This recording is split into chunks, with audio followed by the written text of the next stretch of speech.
Hirugarren gudaria izango litzateke. Eta exhalazioan eskua bularrera baina ez eta dago gora. geratzen Dinamikoan egin hirugarren gainera. Eta hor, tira gutxo bat atzen utzu. Galdasana edo... Lurraren kontra egiten dudalako. Hori, esplikatu dut, hori ulertzen da?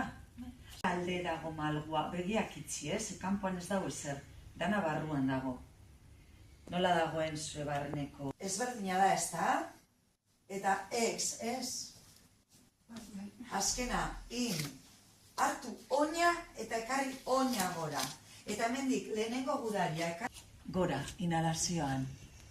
Eta exhalazioan eskerra dator, hain jabadakizu nola datorren eskerra. Eta dinamikoan, 2 eta bota, exhalazioa. 3 eta exhalazioa. 4 eta geratu Gudari dantzagoaz. oina berriro landu egiten dut. Hankanik tira egiten diot hankari.